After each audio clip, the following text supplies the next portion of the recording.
Good evening and welcome to Wrestling Rewind. I'm your host, Angel Amoroso, and I am joined by my co-host, the Iron Man, Tommy Cairo. Tommy? What's happening, girl? How are you? Good. This week we have a special guest, promoter, former wrestler, Ricky O. Ricky, would you like to say hello to the audience? Hey guys, how are you? It's so nice to see your two faces, man. I'll tell you, you're two of the first 5 people I ever met in this business, and it's great to see you guys. It's great to have you, Ricky. So what we want to do here is, we know you so well and we love you. But, a lot of people out there need to know the history of promoters and wrestling. So why don't you give us a little idea about yourself, how you got interested in wrestling? Where did you grow up first? Who was the first wrestler that caught your eye, that influenced you to become a wrestler? Where did you get trained? Who influenced you to become a promoter? I'm giving a lot of this away right now. But it's layered and you're layered. So, unlayer it for us and just tell us everything that makes up Ricky O. It was mid-'70s. I was sleeping over my aunt's house, and luckily I used to sleep in a pull-out bed in the den. And they had cable TV, which we didn't have in my part of New Jersey. And I turned the TV on real late at night, and Gene LaBelle's show was on from California. And Andre the Giant and Mil Mascaras split a 30-man battle royal. And what made me flip out was 20 guys got on top of Andre and tried to pin him down. And Andre just pushed them off like the Incredible Hulk. And then Mil started drop-kicking people over the top rope. And I was like, what is this? This is insane. I was 6, 7 years old. And then I went home and I told my mom, and my mom says to me, and Tommy, you're going to get a kick out of this. She goes, I went to school with a guy who was in the WWF, Pete Reeves. I went to high school with him. And I was like, Mom, are you kidding me? You know one of these guys? And do you remember back in the day, they used to give you a number, an address on the TV to send pen pal letters to the WWF? Yeah. So I just started writing Pete like crazy. Every week I would write to Pete. And then, he turns out to be my mother's best friend's aunt. And that's how I met him. It's like you. Same thing. He never answers me. And then what's crazy is his shoot last name is Fagali.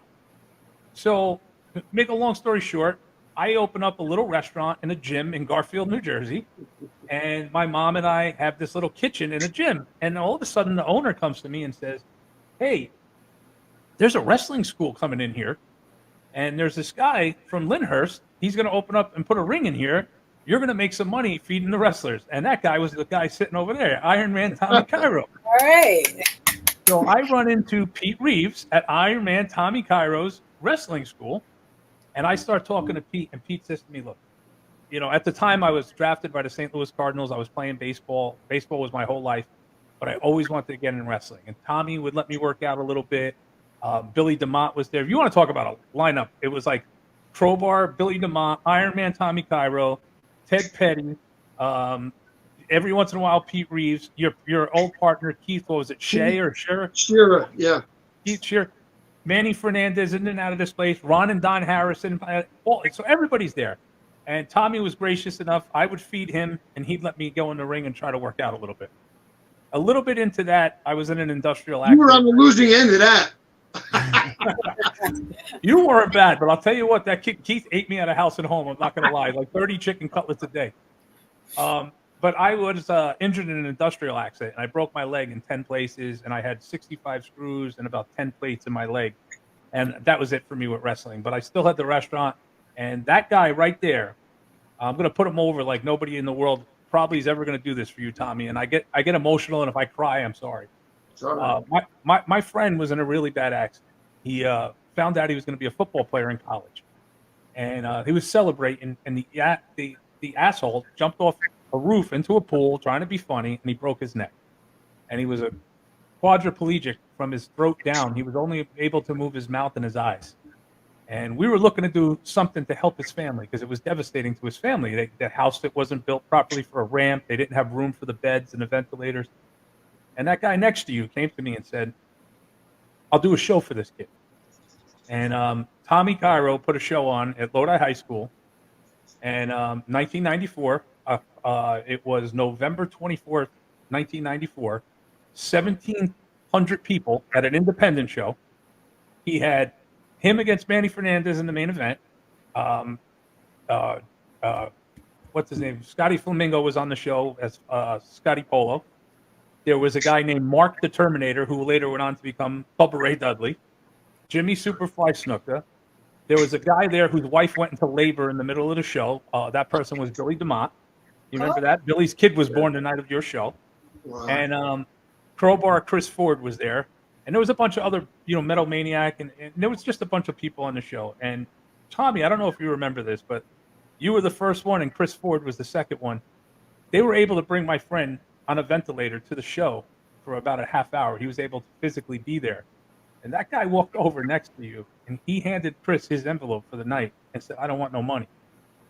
This is for you and your family. And Tommy did that for him, and Crowbar followed.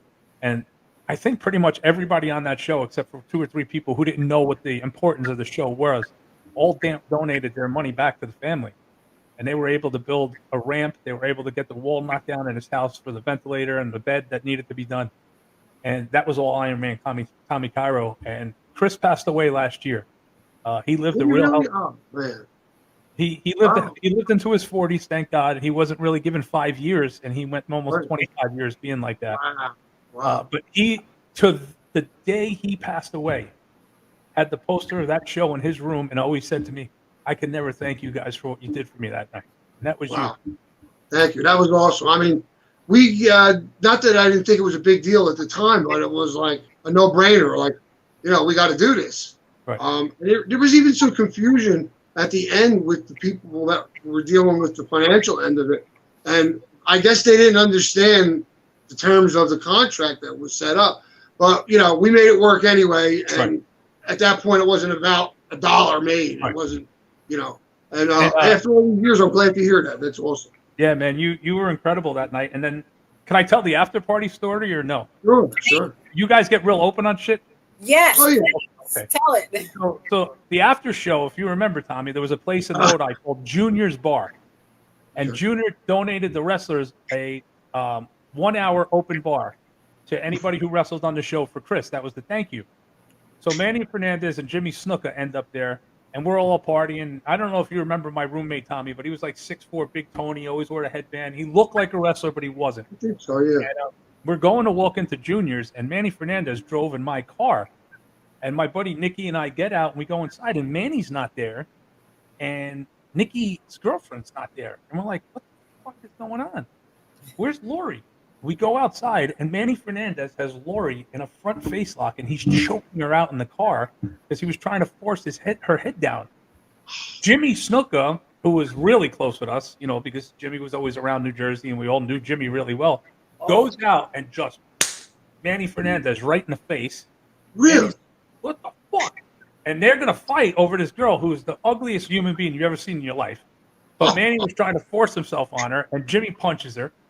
And then everybody goes crazy, and Big Tony grabs Manny and says, let's go across the street to my house. We could do some yayo. And Manny calms down, and he leaves and goes to Tony's house. And everybody parties, and we don't see Tony and we don't see Manny for the rest of the night. Well, 3 days later, the show was on a Friday.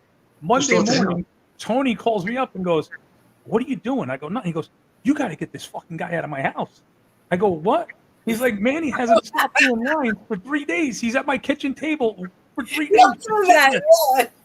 So that was the end of that story. And after that, me and Devin Storm became very close. And Devin and Tommy Fierro and I used to hang out all the time because we all lived in that little area. And Tommy introduced me to Dennis Corluzzo. And from there, I just became super close with Dennis. Started helping him promote a little bit, doing everything. Nobody helped Dennis. We all just got taken advantage of. I helped Dennis. But as much as we all loved Dennis Corluzzo, and he was the North American champion, and everybody killed themselves for Dennis, and Dennis is the greatest guy in the world. I will never say a bad thing about Dennis ever. But we were all just there. It was just, you never knew what was going to happen. Tommy, you remember shows where the cops showed up and they were you never knew what was going to happen. No, well, he stripped me of the title because I was at the hospital. the belt's in my car, and my wife is giving birth to my daughter Sky. He's like, so he's like, he's not a team player. So we stripped him of the title in, I don't know, reckless youth, I guess Tom Carter or whatever. Tommy Carter then, got you know, that night. I didn't make years later, and I'm glad before he passed, we talked, and you know, that was all forgotten. But I don't know if you guys noticed, but that same belt was stolen on a show by Bucci, Donnie B, and he locked it in a locker in the locker room. I leave there, I figure my belt's gone. That jerk off took my belt. I don't know, say a bad mouth a friend of his or something. I don't know. So it must have been like quite a while, a year or so later. Stop now, right? Isn't he a police department? Yeah, I get a call from the police department. We found your belt. I'm like, what? You know, I went down and sort of. Donnie works as a police officer right now. So Yeah, he's tough. They're pretty odd. I never got along with him or his brother. I didn't care for either one. I don't like their. One of them is a Fanuc anyway, right? One of them. It's a little funny, I think. Yeah. But anyway, yeah, I went to Dennis, and Dennis got me promoting, and then he actually said to me one day, he goes, "Listen, you're great. You helped me with everything. You're a good guy. Why don't you start running your own shows? You know?" And I ran Cliffside Park High School in 1999, and then I ran Lyndhurst High School. If you remember this, Tommy, I ran Lyndhurst High School and put in the police department, and I put 2,000 people in the building. My very first show, I promoted myself ever. Mike Sconza from Lyndhurst was Dickie Valiente and Mike Sconza, and we sold that place out to the max. Man, guys were going home with gigantic, envelopes, and they were getting diamond earrings from jewelers, and it was just amazing. And then I went 23 years straight of running at least 6 to 8 shows a year. I got involved with some people I shouldn't have got involved in, like Dave Marquez, the fucking piece of shit that he is in California. Mario Savoli robbed me blind. They're still robbing me blind. I just found out all of my archives are being sold overseas on pay-per-view. I don't know if you've seen lately, there's a match between Bryan Danielson and Kamala that's been making the rounds on the internet. I promoted that. I own the rights to it. He's selling it on pay-per-view out overseas somewhere.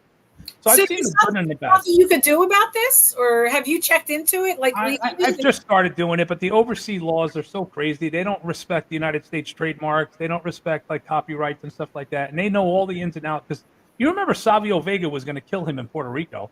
We were talking about the school there where you had your place. He called me one day, and I knew of him. Of course, I actually worked for him on one of my first shows. He wanted to import all these kids to come to the training center and sleep at the school. Center. Yeah. On the floor. I'm like, what? Are you insane? Like he was trying to push himself on me. I said, don't come here, bro. I said, really? We ran Maine together from 2007 to 2011, and we would go up on a Thursday night, run Friday, Saturday, Sunday morning, and drive back. And I started thinking it was weird because we'd go up there and, he knew everybody because he ran Maine for like 30 years. But he would put me in a room with like 5 guys in a sleep motel, no-name hotel. And I'd be like, where are you going? You don't have a room here? Oh, I know a friend down the street. I'm staying at his house. It turns out he'd be like in a Marriott penthouse 4 miles away, and he'd have 9 of us in a room. But meanwhile, I'm footing the bill. And I just got fed up with the nonsense. And Dave Marquez, he was a guy who would live in my house. My kids, when him would go to dinner, he had a room in my home. He had a car that we gave him. And I was making money in Newark, New Jersey. I was getting paid about $25,000 a show 3 times a year to run old school wrestling shows for Cory Booker, who was the governor for a little while in New Jersey, or was Senator Cory Booker. And Dave weaseled his way in. Hey, let me put this on national TV. I've got Math TV. I've got this, in Vegas. So I'll run Vegas. You run Newark.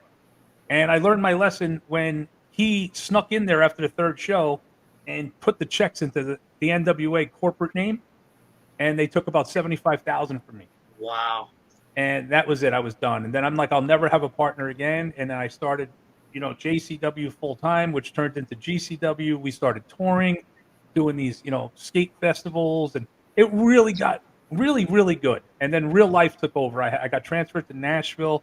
I got a great job, great home. And I was just like, I can't do this anymore. Going back and forth to New Jersey, who's robbing my money? Who's renting my ring without telling me? My shoot job was a construction job, so I owned a truck, and guys were going to my construction warehouse and saying, Ricky, said we could borrow the truck.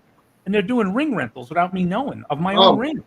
Oh. And I was just like, this business sucks, man. You know, before I actually, you know, Tommy, you're like a big influence to me. We had a little, you know, you thought I was upset with you or some shit, but you don't, you know, you were like my fucking man in this business. I always looked up to you, and I still do, because you were the first person that ever got me in. But I have the worst temper in the fucking world, and I literally had to get out because I was going to kill somebody. And there's a couple people, I'm not going to say names because I already did it once on a show, and I got a call from the police in New Jersey saying I was making terroristic threats on the internet, which is federal. Oh. But they know who they are, and I know that one day our paths will cross. And when they do, I'm gonna fucking kill them. Let me speak on that one moment. And up until the point we were in the same building, I actually, of my own accord, put the whole friggin' system up for them. Whatever they had, lights and whatever they were, Savoldi's on this particular day. Right. They had a couple guys fumbling. Yeah, they had a couple guys fumbling around. I go, get down. You know, I couldn't sit there anymore. You know, electrician, I knew. So I went, I did everything. They never said a word. They didn't say thank you. They didn't say nothing. Then I'm thinking about what you just said before. That makes a lot of sense.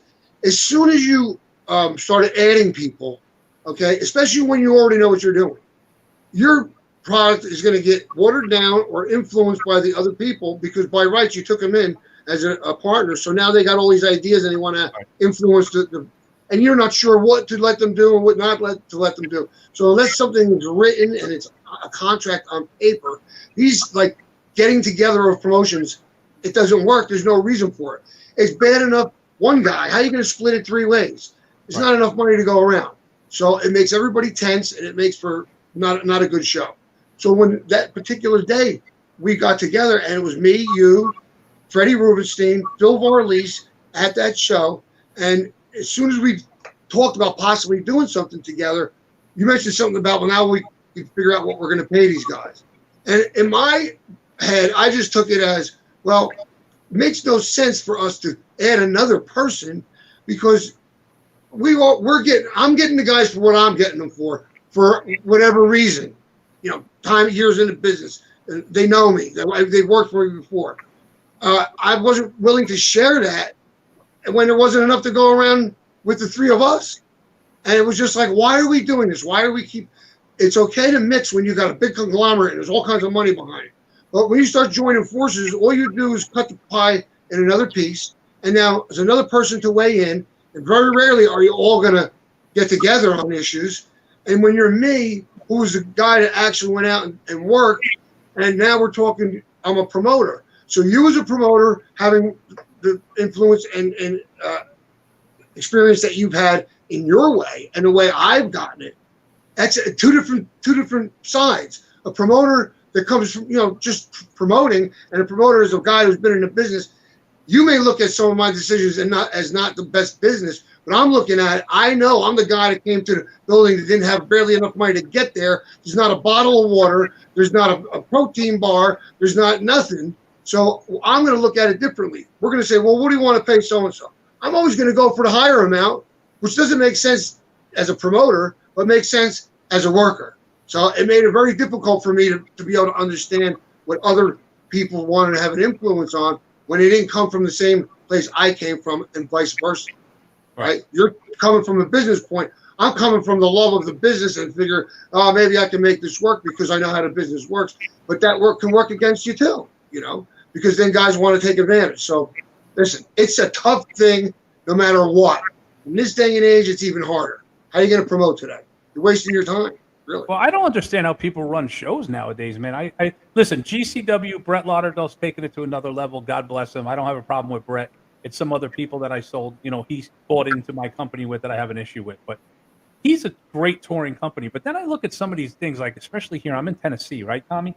I'll see a ring set up, and there's 14, 15 people in the crowd, and I'll see the Rock and Roll Express, Jimmy Valiant, Tommy Rich, Chase Stevens on these shows. And I'm like, are these guys still working for free? Because I know they can't be getting paid.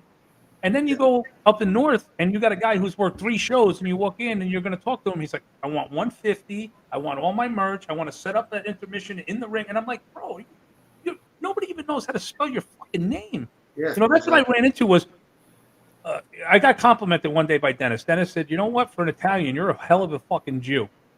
I always thought, like you, Tommy, I'd give you anything. I'd give Crowbar anything they want. I would never argue with somebody like you. And you're right, man. When you come from, and we would never hijack either. No, you know what never. I mean? Never. You know how many times Chris would come in the building an hour before my show and go, "I don't want to get paid. He wasn't on the card. I'm just home and don't have a place to go tonight. Can I work?" And this is the guy who's on national TV for years, But that's a different breed. He might be, unfortunately, the single nicest person that's ever worked in this business, Chris. He's still doing free physical therapy for guys that don't have insurance. He's fixing injuries on people. He's just an incredible human being. And then on the other side of that coin, I've seen the worst of the best. The Road Warriors. Dennis passes away. Hawk calls me up. This guy's my fucking idol as a kid. He says, "Listen to me, Ricky. I know who you are. You've been running shows for years. Dennis always put you over. Dennis passed. I'm not charging you. We want to be on his memorial show." I said, "What?" "We're flying ourselves in. We're doing the show. I don't want a dime." Wow. 15 minutes later, I get a phone call. This is Animal.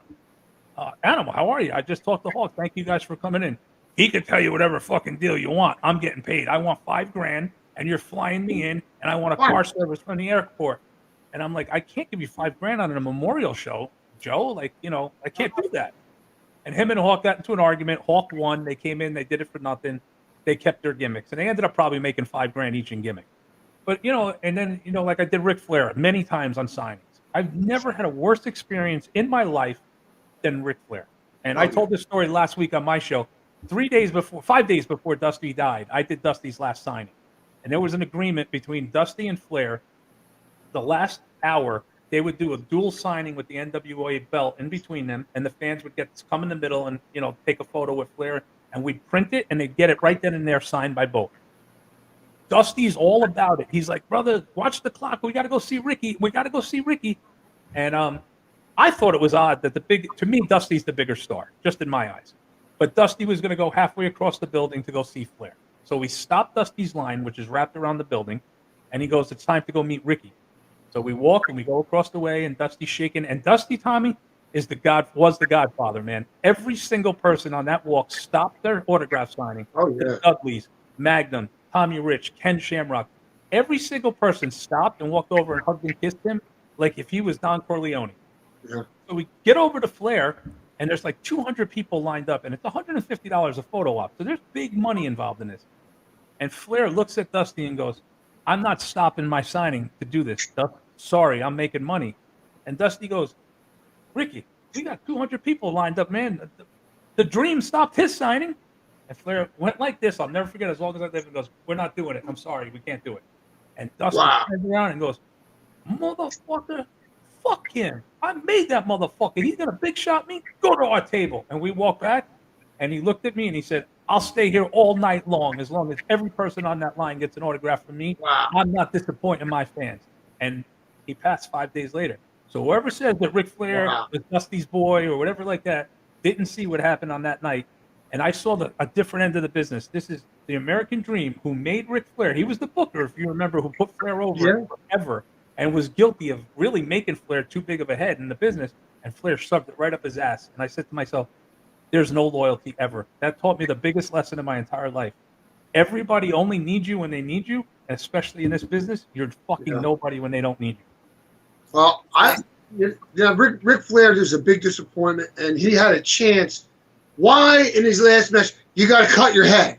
Why you got to cut yourself? What part of that gives you any class, adds anything but take further away from your legacy, where people look at you now and you're a fool, just a fool. I mean, seriously. I didn't even go near the show. I was invited. Thank God, really nice people invited me, wanted me to be. I didn't want to. I didn't want to see it.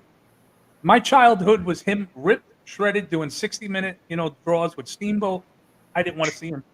And then I watched it afterwards, and it was an embarrassment. He was passed out at one point on the side of the ring, laying there I called it a Ric Flair onesie. He couldn't take his shirt off. It was embarrassing. It truly was embarrassing. I'm glad I didn't watch because I couldn't. I thought I couldn't think any less of him than I already do with my past with him. But I'm sure that would have brought it down a little bit more. But what year did you start JCW, and then when did it end, Ricky? 1999 was our first shows. Mm-hmm. And then what are we in 22? So around 15, early 16, we switched over because we were only running New Jersey. And then when I started getting invited out on these tours, we were told flat out, like, how do I promote Jersey Championship Wrestling in Connecticut? Or how do you promote Jersey Championship Wrestling in Pennsylvania? People are offended by the name, you know? So we were working with a company called Game Changer. It was a really innovative company. It was a skateboard park meets heavy metal touring conglomerate.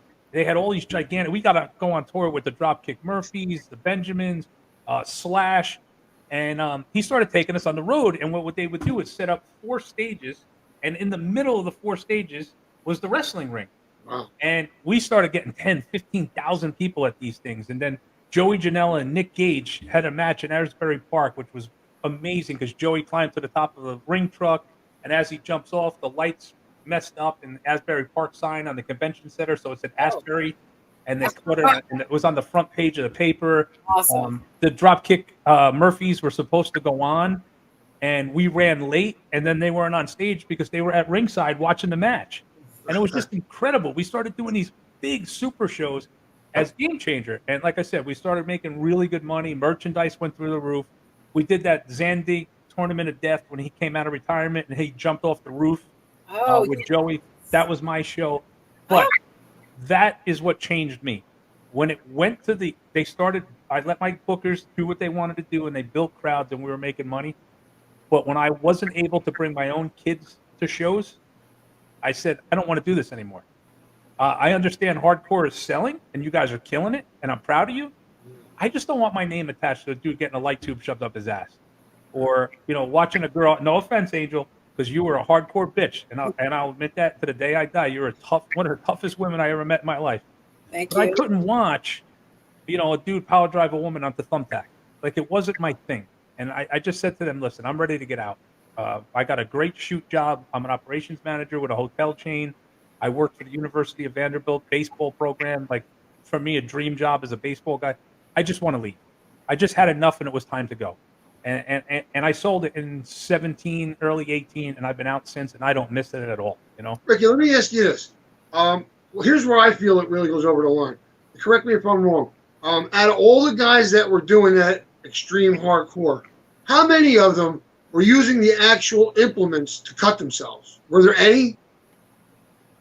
There were some, yeah. I have to say, especially now with this light tube stuff and this, yeah. Tommy, people don't realize one thing, right? There's a way to do a barbed wire match and get a lot of color and have the barbed wire be, gimmicked.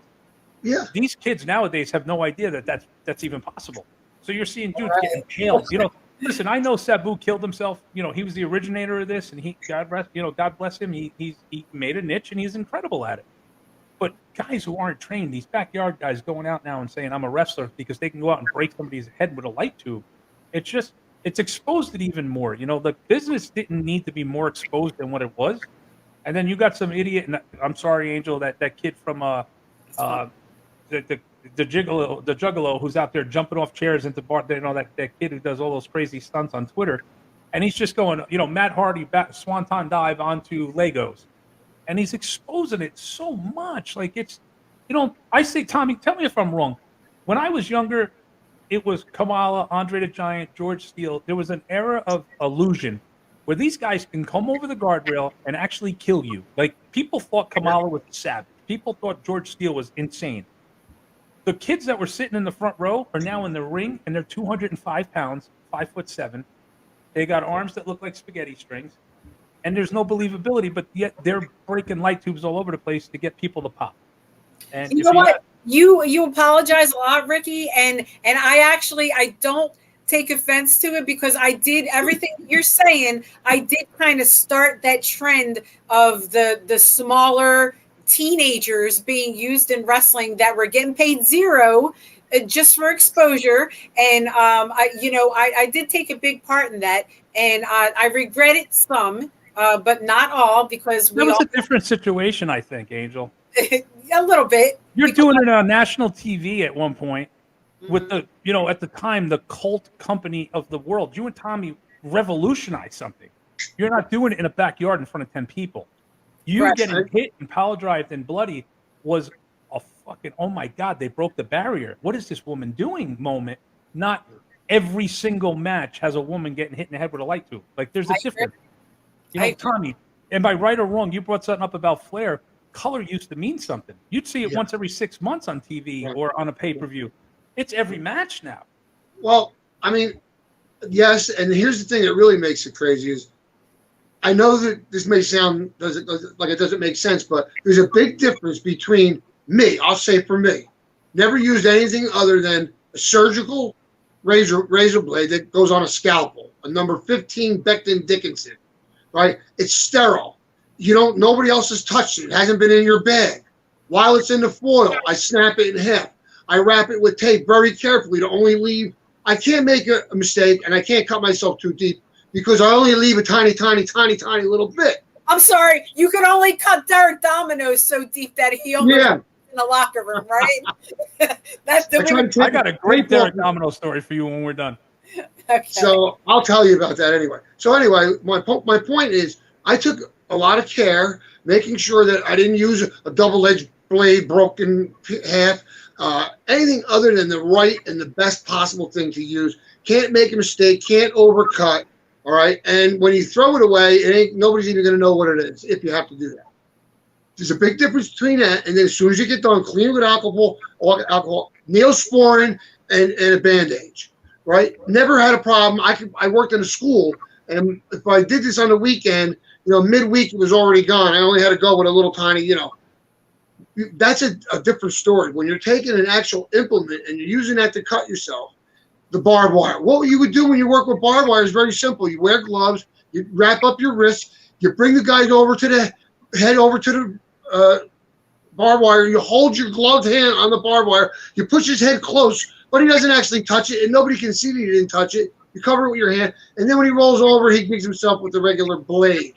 Still crazy, still seems insane, but a hell of a lot different than something that doesn't have a point, that's surgical, that's made finally to make an incision.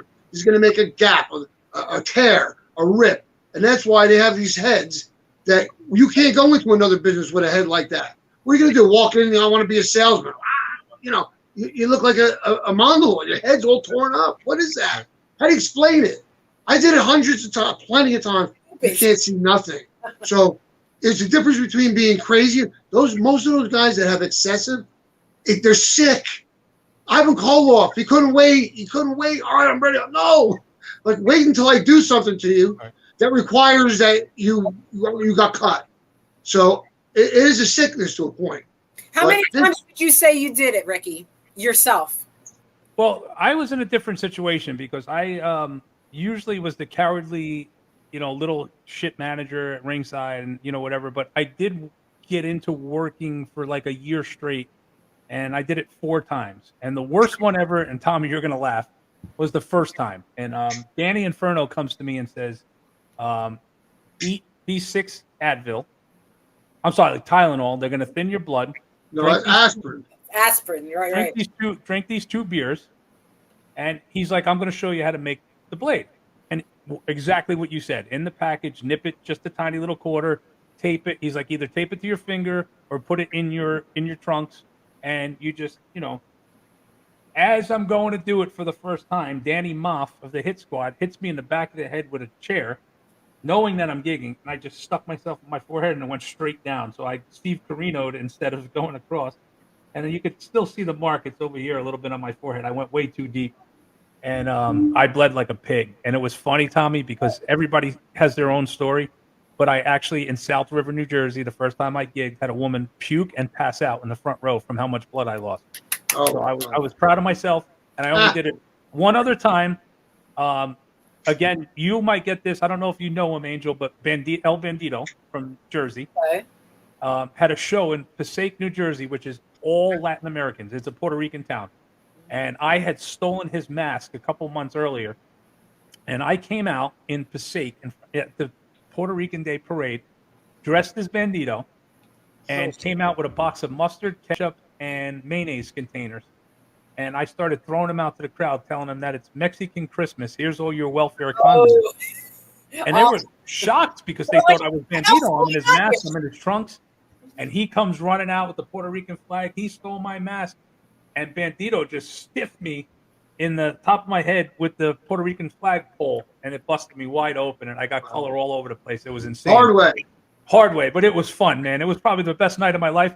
And they had to take me out in the trunk of a police car and take me over the bridge into Garfield, and the cop told me to get out, and if they chased me from there, I'm dead, because it was they were ready to riot. Yeah, the Puerto Ricans are very serious, and they will stab you. They stab you in a second. Like, you know, you don't play with them at all. And they're them in the wrestling. You know, Jersey's got so many legends as promoters. Tommy started, Dennis, Gino Caruso, still going, God bless him, still running 25 shows, 30 shows. Wow. Bandito running shows. And, you know, Bandito's kid's in the WWE now. Eddie Jr. is the referee. Really? He's been there for 4 or 5 years now. He's on every week. He's on TV. He was an amazing worker in his own right, you know. And Fred, you know, Fred promoted for so long, or at least promoted. A lot of us just, you know, at the time, like, we worked together, like Fat Frank and JAP. We never ran on the same nights. People were always like, "Oh, that's your no." Frank's one of my best friends in the world. I'd call him up and say, "I got the 14th and the 21st." He'll go, "Okay, I'm doing the 7th and the 28th." And that's why the business was different. Now, you got 4 shows in one night within 10 minutes of each other. You got this fucking idiot, Rob Fury, running down in South Jersey, stiffing people, robbing buildings. He was doing that when I was running. He came around. When I was running the first one, he wanted to get in Bayville. Yes. I'm like, these guys were pulling my posters down and throwing them in a garbage can at my sponsors' businesses. I'd go in, I'd see my poster in a flipper of the garbage can and a new one up. I called the kid, one guy. I called him. And my wife's like, "What are you doing?" I said, "Oh, fuck." She goes, "I thought this was going to be better when you started promoting." I said, "This is my territory." I said, they should know. And my rights, they should have. I mean, you know, if you work together, we can work something out. But if you're going to try to shoe in before my show. He fucking did the same. Listen to me. Same thing. I'm running South River, and I hang all my own posters. I don't trust anybody. They have to be up the way I want them, where I want them, the stores I want them in. For reference, what promotion does he run so everyone knows? SWF or something like that? Yeah, SWF, yeah. So I walk into a bagel store, and this fucking motherfucker is in there ripping my poster down, telling the guy, "This show's canceled." Oh, my God. Up. So I turn around. I go, "Rob, I know you a long time, bro. You're ripping my posters down?" And he did the old, "I saw you coming in. I did it as a joke," right? Oh, yeah. So I didn't want to fight in the middle of a bagel store. So I let him go. I let it go. I kind of just wanted to not get arrested. So a couple months later, Joey Janela is my champion. And I said, "Joe, you're taking a booking for this piece of shit in Carteret. It's 5 minutes from my mom's house. I'm seeing you're working Sanjay Dutt. If you lay down as my champion, I'm taking the fucking belt off you. I'm running 60 shows a year. We're touring all over the country. You go to some 15-person show and lay down, you're done with me." "Oh, no, I would never do that to you, Rick. I'm sorry." I called Rob up. I said, "Rob, if you put Sanjay over Joey, you're going to have an enemy with me." I'm telling you right now, I'm building something good. And I know it sounds old school, and I'm not trying to toot my horn, but I was drawing crowds, you know? So I go to the show. He never expects me to show up. I go to the show. It's the opening fucking match, and Joey lays down in a minute and a half to Sanjay. Oh, my God. I went fucking nuts. I ran through his curtain. I ripped his soundstage, smashed it. And somebody said, "Rob, he's coming after you." He ran out of the building, got in his pickup truck, and took off from his own show. I chased Sanjay into a bathroom. He wouldn't come out for 45 minutes. They called the police on me. I had to get him taken out by the police. I was going to fucking kill him. I've never seen him since. He disappeared for a little while because I heard he was an addict. I don't know how true it is. You know, I don't wish bad on anybody. I don't want him to die, God forbid, with drugs or anything. But now he's back, and all I hear about is he's stiffing everybody. He's robbing the boys. He's not. Listen, guys, if anybody's watching this, I don't care if you get $5, but if you work for free, you're an asshole. Okay? Every promoter is making something, and if he's not, he shouldn't be promoting. I just want to say something, Ricky, and I don't mean to cut you off, but this leads me to a story that I wanted to get into. No one has ever known you as a promoter that has ever ripped anyone off. And to get to a funny story about that, when someone had said to Paul Orndorff, that Paul, Ricky's not going to pay you. And why don't you tell the story? Okay, so it's the NWA 60th anniversary show, and we're at the Omni in Atlanta, center stage. And Sid is there, Orndorff's there, Midnights are there, and I'm the MC for the event for the NWA. Flair was supposed to be there, another dirty Flair moment. The night before, he calls Vince and says, I'm going into the NWA Hall of Fame, and I'm doing Atlanta. Vince says to him, I'll give you this much money. Don't do the show. And Flair backs out, and we have to refund like 4,000 tickets because Flair doesn't show up. So we're in the locker room, and Jimmy Cornette, who for some reason, going back to you, Tommy, in Yardville, I never was nothing but respectful to Jim. I always loved Jim Cornette. He was one of my favorite people in wrestling as a kid. I was a mark for Cornette. And Dennis always put me over to Jim, and we'd always go out to eat and everything. So one time in Yardville, I'm in the ring working out a little bit with Tracy Smothers. And Jimmy goes over and says something to Tracy and whispers in his ear. And the next thing I know, Tracy kicks me in the face and breaks my nose. So I'm like, fuck, you know? So a couple years later go by, and Jim Cornette is in the 60th anniversary locker room, and we walk over, and he gives me a big hug. And Dennis had passed, at this time, and he's like, man, he's like, Dennis thought of you as a son. He always talked nice about you, and it was nice that I was with Dennis the last day he died. I had taken Dennis to a Comic-Con, and he met all the Sopranos, and it was the biggest thing in his life. Like, he loved meeting them. That was his thing. So Jimmy is in the locker room, and he's talking to me. And now I booked Orndorff last minute to replace Flair. I called him up. I negotiated the deal, and he was like, no problem. I had worked with him 100 times. There was never a problem. So I'm in the ring, and I'm announcing that the Iron Sheik is getting inducted into the NWA Hall of Fame, and I give Sheik his medal. And I walk back into the locker room, and Cornette goes, Paul wants to see you. And I said, okay. And I walk back, and he pulls out a fucking blade. It had to be this big, and he puts it to my throat. And he goes, I laugh. Good. Jimmy told me you're going to stiff me, motherfucker. I drove 8 hours with my grandson for this, and I'll fucking kill you. I go, Paul, easy, bro. Reach into my pocket. There's about 10 envelopes already made out. Your name's on one. And he reaches in my pocket, and he pulls it out, and he sees it, and he goes, pulls the blade back in, puts it in his pants, and he goes, that fucking Cornette did it again to me. And he hugged me. He goes, I'm sorry. But meanwhile, he was ready to cut my throat. He had the blade right to my fucking throat. Nobody could say a bad word about you after that to Paul Orndorff, though. And Jim Cornette's in the back laughing. I got you again. I got you again. I'm like, bro, what the fuck, man? Like, it's not funny. Guy was going to cut me. And he tried to pull it with Sid. He did the same night. He said something to Sid. And thank God, now I have the best Sid story in the world. Sid goes, that's my boy. He's never fucked me, Jimmy. He never fucked me. Leave me alone. Don't put that shit in my head. So he tried to get me killed that night by the two biggest psychos in the room. One listened to him and one didn't, thank God. Well, with hearing that, so what were some of your fondest memories? Like, who were your favorite people to work against and with? And then what were your favorite memories of, like, promoting shows and having different people? Like, did you bring any guys in that were brand new to the roster and now we know who they are?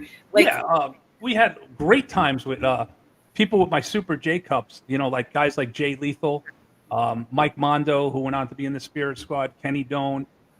The Briscoe brothers' second ever match first one was for Kettner, second one was for me. I still see those guys all the time. They're the best, bro. They are hardcore. If they were 20 years older in that era, if Paulie had them in ECW, they'd be a household name everywhere in the fucking world as being crazy.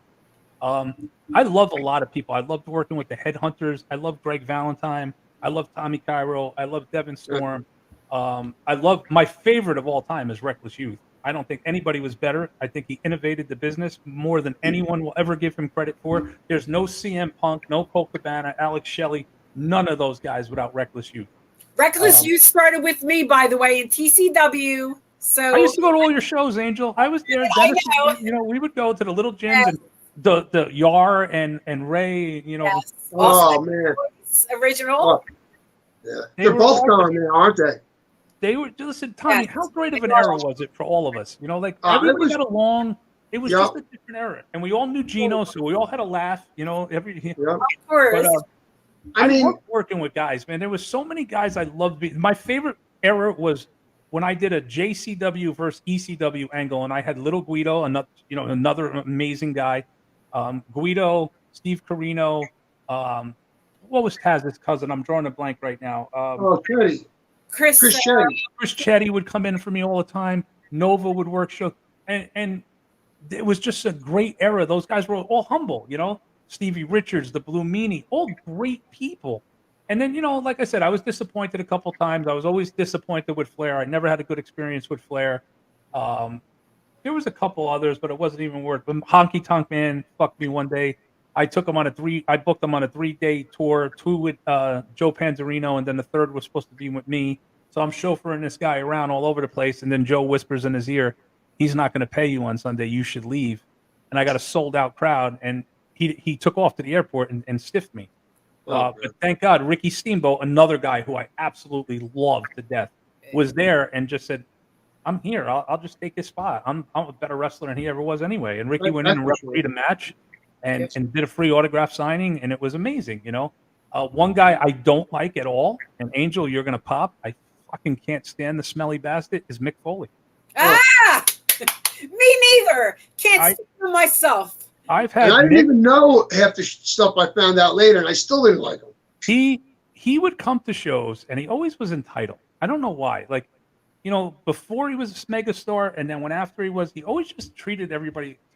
But what set me off with Mick was when he became a millionaire, and he's worth a lot of fucking money, and he had a surgery, and he did a one of those fundraisers online and made the fans pay for his surgery.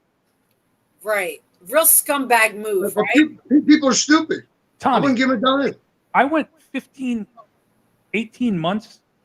I don't know if you could see the scars on my arm, but I was in a tornado down here in Tennessee, and I got pinned under a tree, broke off, and snapped my arm at the elbow. I lost motion of my arm for 2 years. Surgery was botched. I couldn't use my arm. I was basically Bob Dole. My fingers were like this.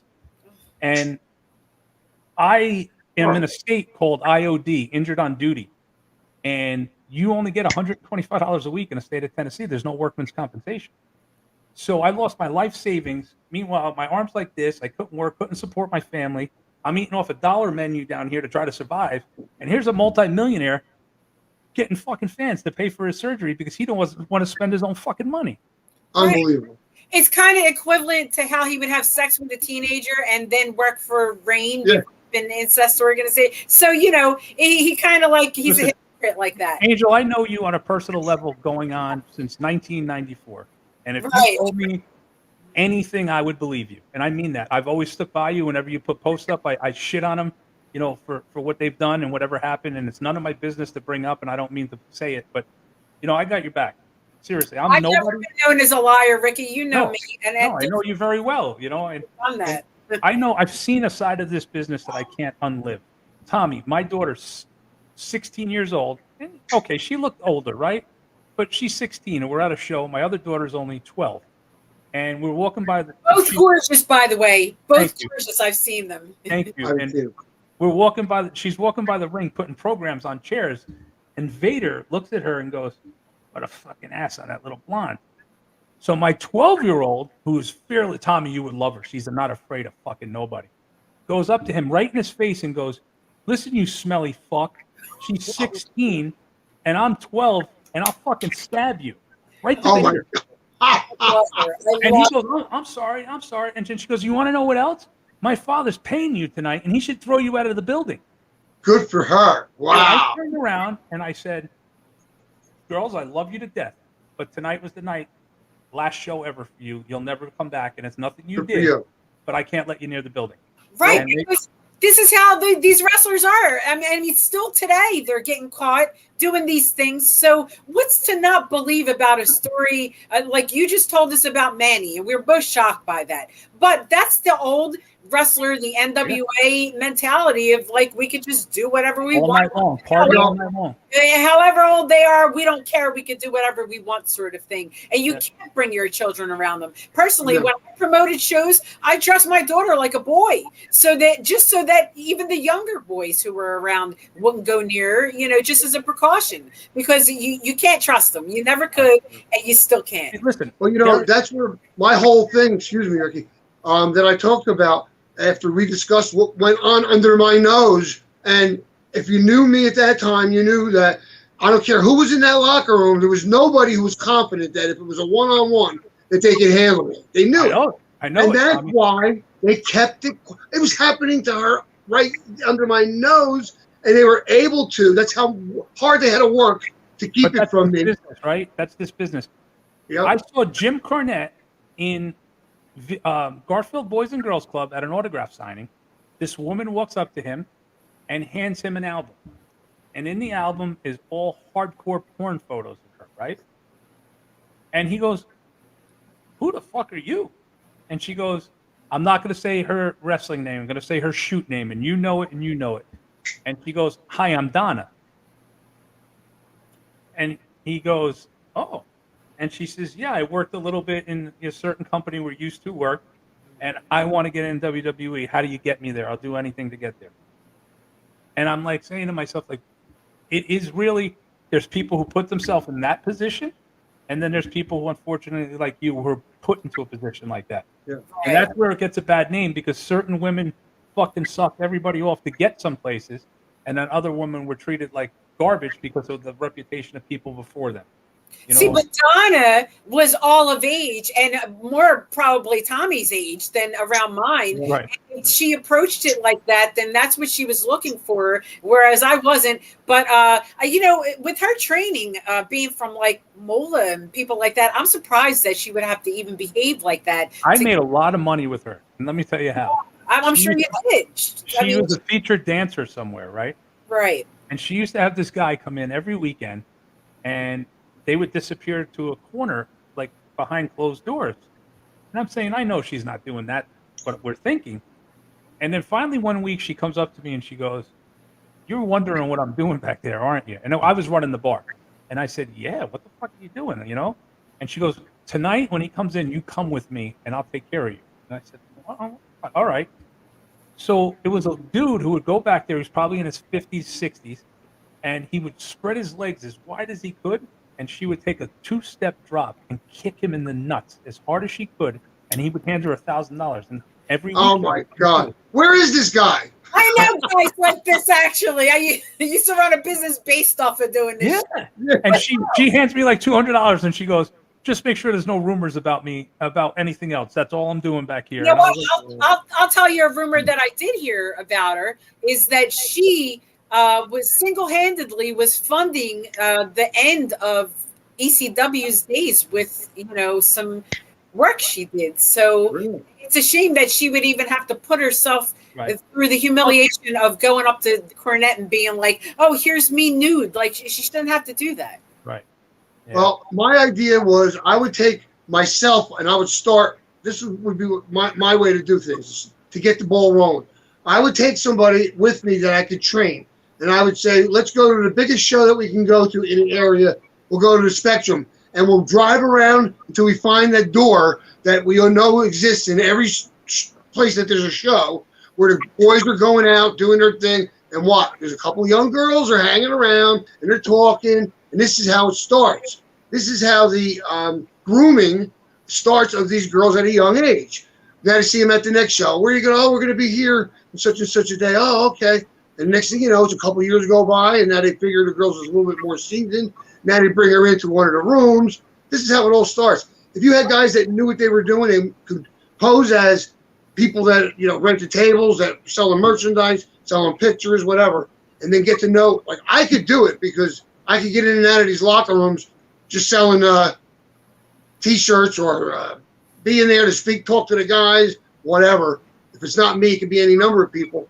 And that's, you start to get that. Well, It's Tom, been like that. Talking about a coalition here, but It's been like that forever. That's the answer. Well, that doesn't matter. It's been like that. Somebody else's daughter is now in that realm. Or if you want to go the other way, there's a promoter up in North Jersey who is gone now, thank God. It was young boys. And he would call in, and, he'd call in sexual favors on these young boys. And it got around. And there was also a situation where he was trying to sign guys to contracts saying, I trained you, I get 20% of all your earnings.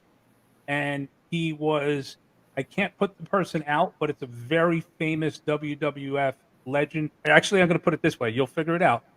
WCW superstar who's still active now in the WWE every once in a while on big shows. But he was putting them over behind the scenes, and nobody knew the other guy was bisexual. And he was trying to hold up boys to make private videos for him. And there was a situation one night where we were a competition. He was another one of these poster rippers, and he thought he was a badass dude. He came from the radio industry and on the Jersey Shore, Angel. You know who I'm talking about. I do. And we went to every Friday night on Route 17 in Hasbrook Heights. There was a Fridays. Tommy, you know it well, right on Route 17. And me and my boys, my original crew, Dave Greco and the Hit Squad, we would go every single Friday night, meet at 7 o'clock, and close the place down. And we wouldn't do anything. We'd drink, we'd eat chicken wings, watch wrestling or TV or whatever. And at one time when our TV show was on, it was available in East Rutherford and Lyndhurst, but it wasn't available in Heights. So we'd go and watch the JCW TV show. And my friend comes inside and goes, hey, that guy that you don't like, that promoter from West Patterson, he's in the car with a guy getting a blowjob right now. And I go, what? And we walked outside and we surrounded his car, and a couple of us just punched his windows, and he jumped up and the head popped up, and it was one of his fucking guys that was working.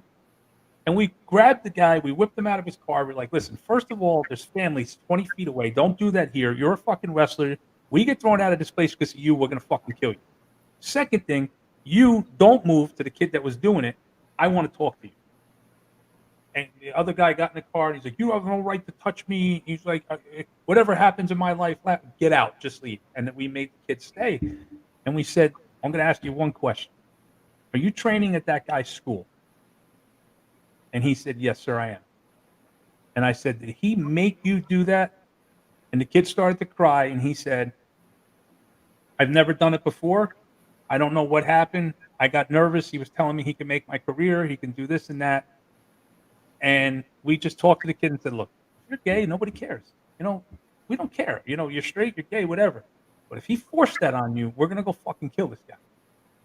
And he said, please don't, please don't. And I can't put that person's name out because he went on to be a pretty big star for Jimmy Kettner. And that kid's father was all mobbed up. And his dad came to me one day and said, we're going there and we're going to bust this guy's head. He goes, and what you did for my son, I can never thank you enough. He's like, but I'm going to go kill this fucking guy. I'm like, listen, don't kill him because everybody's going to know it was you. But if you want to go to a school, go bust this fucking ring up or something. Do something. He went there with a chainsaw, Tommy. He cut the lock off the door and he cut all his ropes with a chainsaw. Where was the school? West Patterson. I guess there's a lot of scumbags. I'll tell you off the air. Yeah.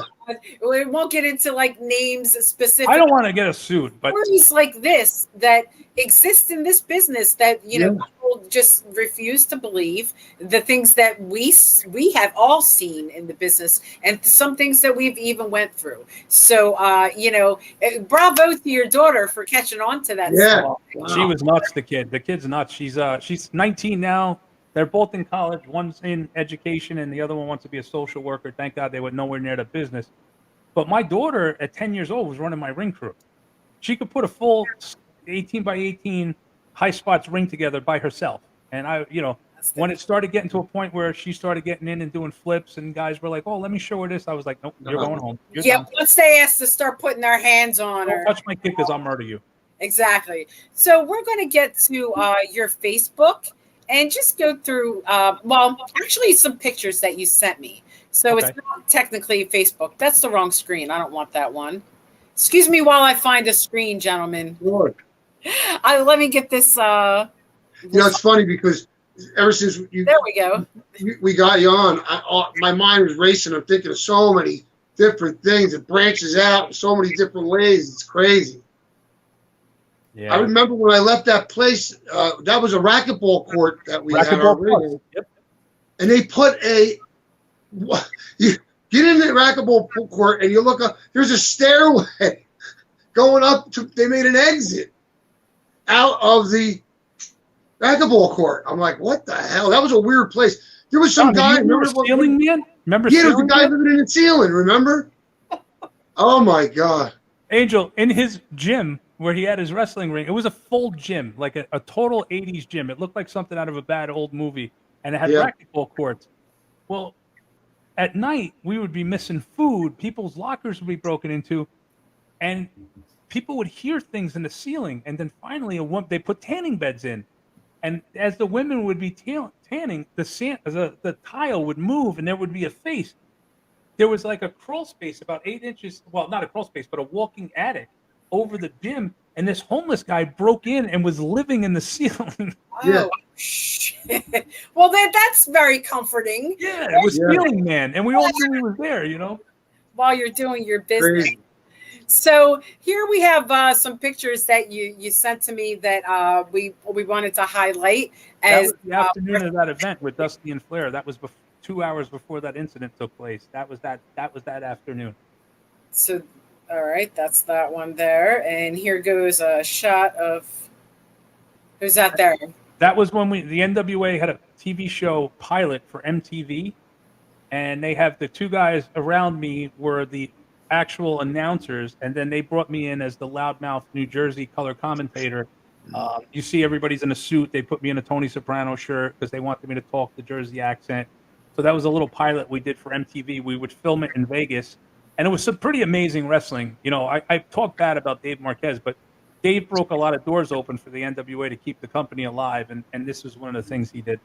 So what was the name of that show? And what happened that it actually just... It went on Nav TV for a couple of years, which was a like a satellite-based channel, and Dave had it on, and now it's Championship Wrestling Hollywood, and you know he's. Oh, I've seen that. Yeah, that's him with the glasses. Yes. Yeah. Yeah. Now, wasn't he involved in Ring Warriors or whatever? Yes, all of that stuff. No, that was Howard Brody. He was in. Okay. Dave did the NWA thing for many years with Bob Trovich and stuff, and they robbed so many people that the NWA just finally kicked him out. Then he opened his own thing, and he's out doing it now. And he was on the NWA with Billy Corrigan, and they fired him. So there's just a history with him. It's never beneficial to you. If you shake his hand, he's that guy. You got to count your fingers when you're done to make sure they're still there. You know. Greasy. So how do you feel about the Billy Corrigan taking over the NWA? It's awful. They tape here in Nashville. The last tapings they had, there were 70 people in the building, which is what all he wanted. He wants a studio atmosphere. I brought 60 of them there for him. And when I went in the door, I went to introduce myself to a couple people that were there. Titus was there, a good friend, great man. Rodney Mack, Jazz, all great people. And then a guy I broke into the business is Billy's right-hand man. And he walks out and he goes, I don't have time to even fucking say hello to you, man. He's like, don't even bother me right now. And I turned around and I go, bro, I put your whole crowd in this building. And he's like, yeah, it doesn't matter. We got him here. I got to go do something. And I went, you know what? Fuck, I'm done. I just walked out. That's why I'm not involved. Done. So this photo is amazing here. The show's terrible. They don't even know how to correct these guys. You got this Tom Latimer. He's bent over waiting for his fool to get up on the top rope for what seemed like 2 minutes. Like, go back down to your knee. Like, you take a second breath. Like, do something. You can't just sit bent over waiting for this guy. The only thing on that show that's any good is Ricky Morton and his kid. Yeah. You know, when Ricky's on and his kid's on. Austin Idol should not be anywhere near a microphone. He's a fool. He's got something going on with the girl there. He's always making, like, creepy remarks that are very easy to see, and it's easy to see it's not a shtick. It's probably, you know, his real feelings. And he's creepy, and he's got that stupid cap, glitter cap. It's over. Go behind the scenes and help out. We don't need to see you on stage, Idolmania. You're talking 40 years ago, bro. Come on. Listen, all I got to say about that is if they were any good, and I'm not knocking the talent there. It's not the talent's fault. It's Billy, you know, he's got nobody around him telling him this is bad. Doesn't have the brain for it. If they were any good, Tony Khan would be working with them somehow because Tony's such a mark that he'd want to say, I got the NWA too. I got Ring of Honor. That guy, that's a whole other story. We'll get into him later. Well, he's another case where people would say, I don't understand. Why is Vince doing that? It's not good for business. You don't understand because Vince didn't always care about what was good for business. He cared about what got him off, what excited him, what manipulation and strings he could pull. Same thing. Tony Khan, you got the biggest brain trust ever assembled backstage that could produce the best ever pro wrestling, at least that we've seen in many, many years. Well, why isn't that happening? Because Tony Khan wants to put his – I turn on the TV to finally watch it. They got some 150-pound masked kid who's not like a relative of any famous masked guy, just some 150-pound guy with a crappy outfit on. Why is he on? Why is he on TV when he got all this talent sitting in the back? Because he's playing out his little game. Oh, that's my guy. I want to put him in. When they first started, they could have been the next revolutionary company like you guys were. They could have been the new ECW. Yeah. And on my show, you can go back and watch 3 months ago, I said, I've just seen a bad thing on AEW tonight, and I'm going to predict something. And my buddy was like, what are you talking about? Tony Khan is making the show about him. Every week it was, Tony Khan next week with a gigantic announcement. Tony Khan's big statement. Tony Khan's new signing. It wasn't about, I've got Steven Regal, Tully Blanchard, Arn Anderson back there. Brain trust, like Tommy said. Brock Anderson is Brock Anderson was with Vince, he'd be a rocket up his ass right now being a megastar. He's never on TV. When an owner starts putting himself on for 10 or 12 minutes a week, taken away from 4 guys who could have did 2 6-minute matches and been over on TV, it's going downhill. When a company takes themselves, I caught myself doing it. I got in the mid thing in JCW, which was a bullshit company, little local company. I got the fever. I'm like, I got to be in front of the camera. I got to do no. Then I realized, like, bro, you look like a fool. Go back where you were, do your writing, and get people out in front of the camera that know what the fuck they're doing. Make stars out of somebody else because I'm not going to do this business full time. But every week it's my next big announcement. I bought this. I did. Everything is mine and I with him. And that's when I started going, I can't watch this anymore. This is bad. And then I heard about the releases where they let guys like Joey Janela go and they never even called him. It was, we're just not, and then after his contract was over, somebody reached out and was like, bro, you're over. We don't want you here anymore. You know what? And that's probably the best talent that they had there. So, I mean, they're lost. Seriously. Joey Janela, and this is a compliment, Joey, when you hear this. You were a half-wit, dumb fuck, Jersey Shore drunken maniac who took your life by the balls, made a name for yourself, went overseas, took a company under my guidance, JCW, then GCW, and put a rocket on it, shot it up his ass, and is one of the biggest names in this business for the last 3 years. And this was a guy who would go to Jersey Shore at Martell's and be passed out on the beach and didn't know what was going on. And he got on national TV. John Moxley and him tore the house down on AEW. Absolutely fucking amazing matches. Every year he does this spring break thing with GCW, draws thousands and thousands of people and buy rates, the whole 9 yards. And Tony Khan don't know what to do with him, so he lets him go. It's a waste. It's sad. It's really sad. Because it's out of time. Joey Janela's moved on. He's in Japan right now, so he doesn't need Tony Khan or anything. He's going to Alaska. Another guy, who's a gigantic guy, and I'm going to put him over right now, and I don't know why anybody's not using him. I know he had a falling out with Billy DeMott years ago in Ohio Valley, but Kevin Matthews, the guy's 6 foot something. He's built like an Adonis. They put him on TV, and he goes to AEW, and he's jobbing out the guys that are 5'7", 120 pounds. Like, this guy, you're looking for monsters in this business. You don't want the 5'7" guy when you're a fan. You want the 6'4" guy to kill somebody. That's why this Wardlow guy is so over. That's why, Hulkamania existed, because everybody looked at Hogan and said, if that guy wanted to bang my wife, I'd have to let him because he'd kill me. You don't want this is the difference between the vintage wrestling that we remember first seeing as wrestling fans that got us attracted to it, and there's a difference between those guys like the Harley Races and the Bruno Sammartinos and guys like that, and then the guys who you're seeing now who Bruno Sammartino would floss his friggin' teeth with. You know what I mean? Oh, never mind him. What about Harley Race? Harley Race would have killed that whole locker room with one arm.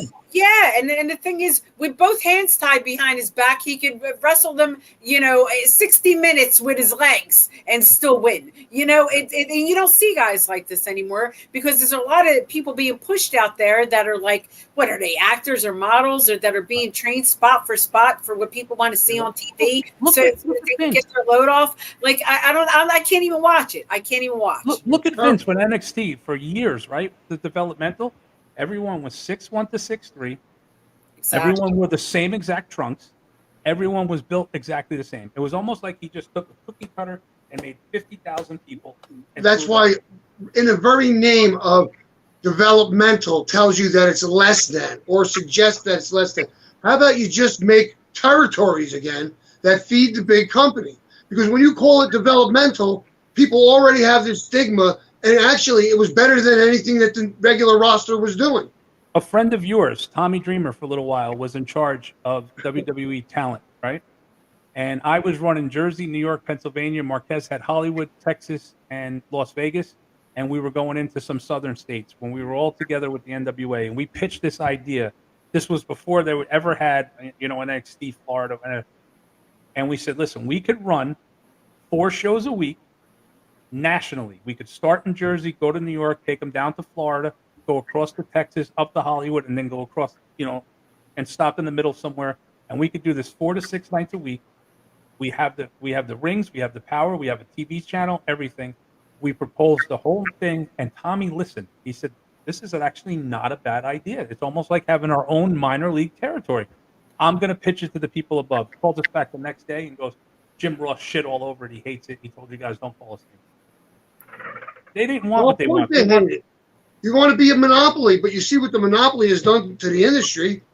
Now you would be stupid if you were out there to even want to go to either company when you could write your own ticket. Basically, you could work almost anywhere overseas. You could have a good career without having that crazy schedule and being under the thumb of being exactly what they tell you to be instead of what you would like to be, or have an idea. Let me try this. This old school mentality is just, some of it's good, some of it's bad, but this squashing the territories was the biggest mistake that they ever made. It took 30 years for it to come around, but look what it's been now. Now you got one group that's trying to be a number one group that will never make it. They're actually killing the business even further. Now, Triple H is in charge. What's he going to do? Is he going to do anything? I mean, is he going to make a change? Because I from what I understand, maybe Triple H is in charge of AEW, but Mick Foley is now taking the position of Vince McMahon in WWE. Oh, come on. That's from what I understand. That's what's going down. Listen, AEW's got CM Punk and Bryan Danielson. Enough said. Those 2 guys. Now, listen, neither one of them is gigantic, but they're both amazing talents, right? I'll give credit where credit's due. Punk was the first guy to go out and expose Vince. National TV, didn't listen to what they wanted to say, rebelled hard. Now, if you look at this photo here, this is me, Tommy Fierro, Danny Inferno, AJ Styles, Bryan Danielson, Colt Cabana, and a kid named Dave Greco. What's great about that photo was Punk missed this plane, but he should have been in that picture also. I was the first person to ever use Punk or Daniel Bryan outside of their hometown. That's AJ Styles at like 18 years old. Wow.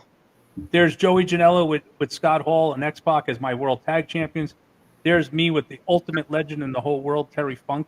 I mean, I can't wish for... Terry Funk, Angel, comes to one of my shows, and we got a packed house, and he was supposed to just be there to sign autographs and go out in front of the crowd and wave. And in the middle of the main event, the heel was kicking the shit out of my champion, and Terry keeps going, your champion's not making any comeback. He's not making any comeback. He's not making it believable. He's just getting beat up. Terry gets up and just grabs the garbage can and just starts smashing the heel in the head and goes out and works like 17 fucking spots with this kid. The crowd's going crazy because here's Funk doing everything except a moonsault. He's hitting all his vintage elbows. He's doing the spinning toe hold. And he comes back to the locker room and he goes, Mr. Ricky, I want to apologize. And I go, for what? And he said, I went off script. You didn't give me permission to do that. I go, Mr. Funk, I don't care if you murdered somebody tonight, man. What you just did was the greatest thing in my career as a promoter. Like, you just completely made everybody's here night. You know what I mean? And Terry was, funny story, he gets off the plane. It's midnight. He comes in from Amarillo into Newark Airport, Tommy. He's on the last flight of the night, and we get there, me and my friend, and we're like, Mr. Funk, what's the matter? And he's like, God damn it, I can't find my bag. And I'm like, what? He's like, my bag is gone. I think I lost my bag. And I go, oh, Terry, what color was it? He goes, it's red, and it's got a white tag that says Funk on it. So we're going around every carousel looking for his luggage, half hour, 40 minutes. He's like, guys, all my T-shirts are in there. He's getting sad. So one of the agents goes, can I help you guys? And I go, he's missing his bag. He goes, okay, come with me to Lost and Found, and we'll see if it's there. We walk in the door, and there's a black suitcase with a red tag on it, and it says Funk. And he goes, is this your bag? And Terry goes, that's my bag. And he goes, red, black. At 70 years old, I'm fucking colorblind. You're lucky I got on the plane. Terry was great people. He's one of the greatest, nicest, kindest people I've ever met in this business. And I'll say this the day I die. Agree. I worked with everybody from Hogan all the way down. No one ever gave me goosebumps like it was to work with him. He was just a gentleman, a class act, and the nicest person I ever met. A consummate professional. My wife loved him, and he would get cigarettes from her. I don't know, some cigarette had 9 names to it, Slims or whatever, and he would take the filter and rip it off and smoke it. And the one night I'll never forget, he was under the infamous night, he was under the truck, under the ring truck that was parked inside the ECW arena. He got under there, and I don't know, temporarily, I think he kind of lost it a little bit. But anyway, he walked out in his socks. So everybody left the locker room. I look over, and he had those boots with the stripes on them. They look like Adidas stripes. They were cowboy boot pull-ons. He had them forever. And I see him sitting there. I'm like, he freaking left without his boots? So I go to the hotel. I knock on his door. He goes, who is it? I said, it's Tommy Cairo. He opens the door, and that's the first time I ever seen him, like, not naked, but in, like, just shorts. And his knees were, like, had growths on them. They're horrible looking. Knocked me. I go, I got your boots. He goes, how is it that you come to have my boots? I said, you left them at the fucking arena.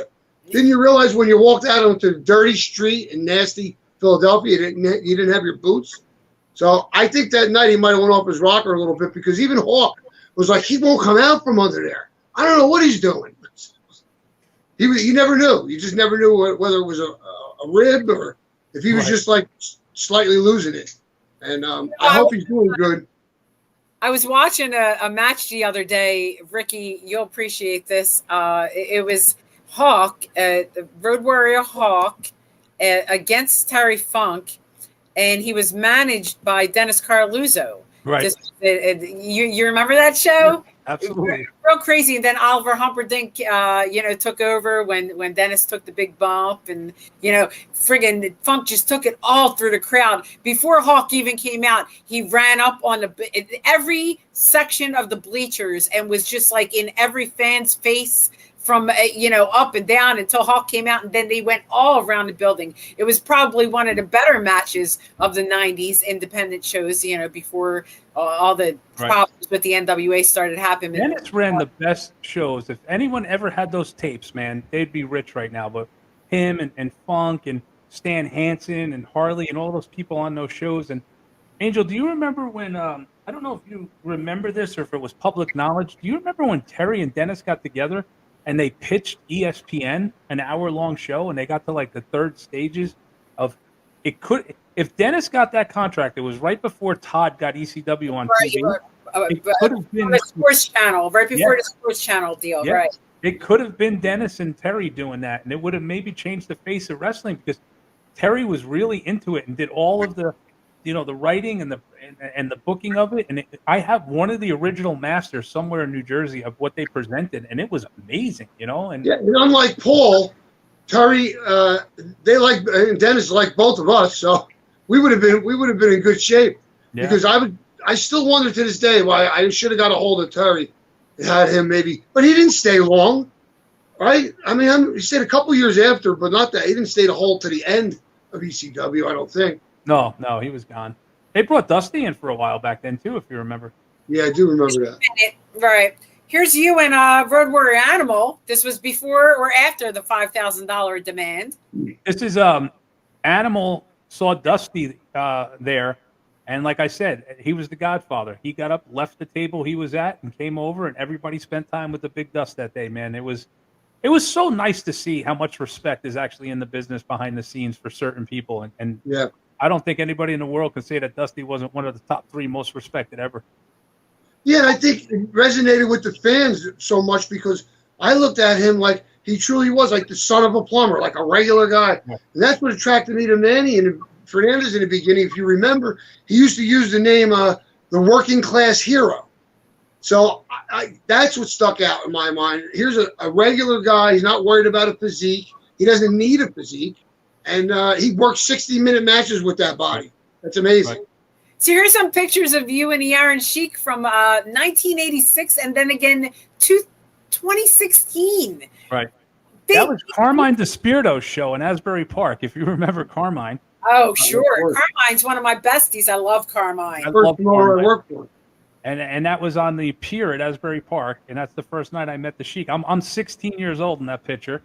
And, wow. Then the other one was at a convention when I brought Sheik into New York for a convention, and I still, every once in a while, I'll pick up the phone and I'll call Sheik's house, and sometimes he doesn't answer, sometimes he does, but I just tell him I love him, I hope he's healthy, and I always try to keep in touch with him because, one, everybody has a Sheik story. We all have great Everyone. But if you know Kozlov as a human being, what happened with him and his family is what caused him to go off the deep end, with his daughter. And that's a horrible story.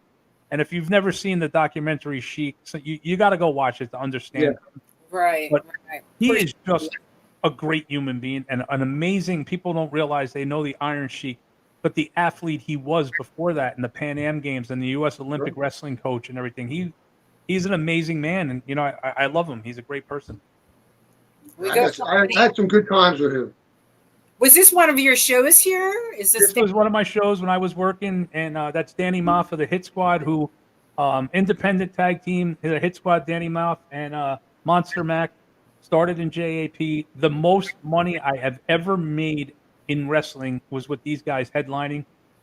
Just a couple of local badasses who got over with every single crowd I ever had them in. I always teased them that they were the New Jersey version of the Road Warriors. And that's the picture. If you see in the middle of my forehead there, that giant blood bubble, that was where I was going to gig, and Danny hit me with the chair. And it went straight into my head, and the blade got stuck. You could have died. It was great. It was a lot of. That's where the lady puked and passed out. He also hit me with the hardest chair shot I've ever been hit in my entire life in my back. He broke 2 of my ribs from the back. Wow. And it was a fun night, but man, it was painful. Awful. If you don't make people throw up or you vomit when you gig, then you haven't done your job. So good job, Ricky. Good job. And here we have our old friend Gino Moore. Oh my God. I had to put that in there.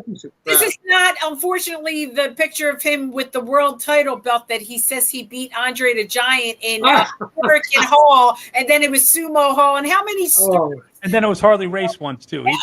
Yeah, of course. Gino. The video, Joey Janela found the video about 3 years ago of Gino actually working WWF spots.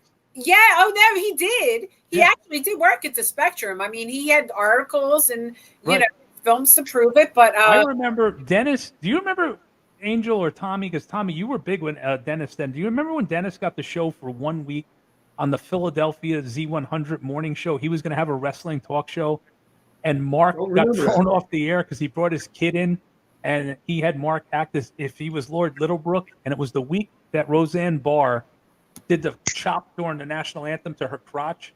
And Mark goes on the show and he's like, I'm Lord Littlebrook. And the only thing that insulted me about Roseanne Barr was that I couldn't eat her pussy. And I want to go down on Roseanne Barr. And he's on fucking Z100 in Philadelphia. And and they pulled us off the air in like 10 minutes. So I was supposed to stay with Dennis. And Dennis got a lot of heat from the station. He goes, drive back with Gino right now. He's like, so Gino's like, well, go to my house, brother. And I was like, dude, I don't want to be in this guy's house. Like, I was creeped the fuck out. But you walk in, and there's that painting. Too bad there wasn't cell phones back in the day. There's that painting on the wall of him with the championship strap. And he's like this. And then he goes, well, it's Sunday, and usually I'm asleep by now, brother. So there's a room upstairs to the left. It's the guest room. It's got a TV and whatever. I'm going back to bed. I don't want to be in this guy's house. So I go upstairs. I shut the door, and I put the TV on, and I'm just hanging out, waiting for Dennis to, at the time, page me with a beeper that he's coming to get me. And all of a sudden, I'm sitting there, and I'm like, "Oh, wrestling magazine," and I'm like, "Oh, I'll read them." And I got to the third one; it was like 7,500 bondage magazines, and I'm Oh just my like, God. Yeah, Gino is so shady. so You know, that, shady. that Do you place remember What a his freak. house Do you soon. remember when Ratchet and Donnie got all the rainbow flag stickers, and they covered his entire van? It wasn't an inch of the van that wasn't covered with gay pride stickers on Wow. Gino's van. It was So was it everybody. true about Rick Ratchet? Was that because I heard he got caught a couple times in the locker room? I don't know. I'm not Yeah. saying nothing. No, I didn't want you to. I just Isn't he married to I a don't man? know. I I'm mean, not saying there nothing. was somebody else that I was secret. somebody else too that was in that crew that I is married, and I always believed or heard that he was one of the boys. So I don't know. Who knows? Who knows? There's Or the Sid one of rumor. the girls, what have you. Everyone's Yeah. got their secrets, and we could probably bring the whole business down with all this shit. Tommy. Yeah. Yeah. However, one last question, Ricky. Now, I want to do like a little top 5 with you here. Okay. So, your favorite wrestler of all time, number 1. There's two. There's. I can do my Mount Rushmore really fast. Male wrestler. Male first. The Road Warriors were absolutely as a kid. I was a mark for them huge. So Okay, the Road Warriors. singular. We're Okay, going to get the tag team in a minute. Okay, single wrestler of all time. You're gonna laugh, but it was Dusty. Dusty was the man. Yeah, I would put him on my list. Yeah. That was a lot for people. Yeah. How about favorite female wrestler of all time? Favorite female. That's a good question. Man, I got to really think about that one. Go to tag teams. I'll go back to the female. Okay, favorite tag team of all time. The Road Warriors, bar none. Like they innovated this business. If anybody doesn't say anything different, they're just talking out of their ass. Exactly. Those guys revolutionized tag team wrestling. Absolutely. Goes to prove you don't have to be this technical, perfection. And when you're that big and that bad, it don't matter. Right. Absolutely. Favorite promotion of all time? I would say the NWA for sure. Old school. I remember the day, October 11th, 1981. I got cable TV, and literally the first channel was Superstation 16 that worked, and it was Tommy Rich holding a cage with a pig and a rabbit, and he was calling Ole Anderson a pig and Stan Hansen a rabbit, saying that you guys run for me every chance I get, and this week in Chattanooga, Tennessee, I'm going to kick pig face and rabbit's butt. And it was Gordon Soley, and it wasn't like the Vince McMahon standing at a podium and then a squash match. Like every match was amazing. And I was never missed another Saturday afternoon at 6:05 for like 20 years. So the NWA for sure. Love it. And last one, what was your favorite big event, like pay-per-view of all time? The first ECW pay-per-view, absolutely, bar none. It was the best ever. It was revolutionary to me to watch a promotion that I felt that came from, literally a bar room. The old Sports Channel show was filmed in high schools in a bar. And then you have Terry Funk main eventing in a national pay-per-view, and it was breathtaking to watch as a fan. I had a mark moment. I watched it as a fan, and it was the best I've ever seen. And female wrestler, my favorite of all time, I would have to probably go with somebody like Misty Blue Sims or Kat LaRue, people that I grew up watching as a kid on shows like Tommy shows or local independent shows in New Jersey, and it was just fun to watch people like that. Okay. Tommy, do you have any final questions for our No, I was going to say female. I just thought of Iron Sheik when he said, "Fuck the moolah." The Vendi's Richter liked the medicine because the Hammer liked the medicine. The Sheik liked the medicine. Fuck the moolah. Get out! He threw her out. Can I tell a quick Iron Sheik story? Absolutely. Yeah. Okay, so we're at the Captain Lou Albano retirement dinner in Poughkeepsie, New York, right? And I have a friend of mine who's not in the business, but huge wrestling fan. So I took him as my +1 for the event, and everybody's there: Morocco, Snuka, Backlund, Sheik, everybody who ever dealt with Albano's there to pay respect. And Sheik, about halfway through the dinner, starts flipping out that there's no more Coke, Baba. There's no Coke for Sheiki. There's no fucking Coke. And he just kept saying Coke. So my buddy goes, "Sheik, you need Coke? I could take care of you." And my buddy's like 5'7", just a little runt wrestling fan. So Sheik goes, "You have the Coke?" And my friend says, I'll go get it for you. So he goes out to the car, the fucking idiot. We had a cooler for the ride full of soda. He thinks the Sheik is bitching that they ran out of Coke. He Oh walks my! inside and he hands the Sheik a 6-pack of Coke. You The Sheik goes, stupid! Bubba, you make fun of fucking Sheik? You Oh, motherfucker. And he flips out. Now we have to grab the Sheik. He's going to kill my friend in the middle of this place. And my friend's like, what do you mean? What do you mean? And I'm like, Mike, you fucking idiot. He's looking for cocaine. He's like, he's an Olympic athlete. He wouldn't do drugs like that. I'm like, just get the fuck out of here. Just leave. Just go. wow. All right. Well, we all got our Sheik stories, and we know what it's all about. Anything in closing that you'd like to say, Ricky, about the current state of professional wrestling and everything that's going on? I just think there's guys out there, that I'm super proud of that maybe didn't work a lot for me and some did, but guys like Samoa Joe, who was a traditionalist, just an amazing, to this day, if he's on TV, I'll watch it. CM Punk, if he's on TV, I'll watch it. I didn't see Punk for 20 years. I ran into him in Nashville, and he was ultra respectful to me. Great guy. Eddie Kingston is another guy I'm super freaking proud of. A young kid out of New York City who's main eventing on AEW, was suicidal a couple months ago, had a talk in public. He came out and said, I was going to kill myself, And if anybody's ever feeling that way, here's my phone number. Here's my, contact information. And the guy who saved his life was Homicide. He called his best friend Homicide, and Homicide talked him off. So one thing I just want to say is, guys, everybody in this business is masculine or super feminine, whatever it is. It's a business. If you need help, don't be afraid to go and ask for it. There's so many people out in this world right now that have been down and out, me included. Thank God I'm still here. Thank God Tommy's here. Angel, what you've gone through. Thank God you've always chose the high road. If you need help, ask for it. That's the only thing I want to tell these young guys out there. And Tommy, you made a great point. They're out there mutilating themselves. They can't get a real job after. Guys, think about what you're doing. Be smart. Don't kill yourself in front of 40 people and end up not being able to get a real job or looking like a freak, missing an eye or something like that. You need help, ask for it. If you're not sure, contact one of the veteran guys out there. Tommy, I owe so much to you. Without you, I never entered this crazy business. I don't think you understand. Like I apologize. No, listen, what you did for my friend Chris, like I said, I almost broke down in the first 5 seconds of the show. I had tears in my eyes. There's such a good side to this business. I have a friend sitting over here to the left of me on the screen, Angel, that, just over the years, I'd see her on the thing. I'd be like, you were my first ever crush in wrestling, and I love you. You were my, you're such a great human being. You're always friends with me. How you doing? And I see her sometimes, suffering with posts, and it breaks my fucking heart because this is one of the nicest people I ever met in my life. Iron Man, you're a legend in New Jersey. Like you fucking powerlifting super champion, world champion. There's so many great people. Hold on to that, guys. Don't let the scum influence you. If you have this dream, chase it. You can make it, especially nowadays. You don't need to be 6'4", 500 pounds. You could be 5'11", 160, but that's a whole other story. Right. Just be safe. And if you need help out there, guys, ask for it because there's so many good people out there that will take you under their wing, maybe talk to you. And to the guys out there, don't forget who the kids are. Don't turn people down for an autograph. Don't big shot them. Our business is so down right now. We're at the lowest period in the history of this business. And it's because we made it that way ourselves. We took the front row and put them in the ring. We need to get back to treating kids. Heels be a heel. Faces be the super faces. Girls, take the pictures with the little boys.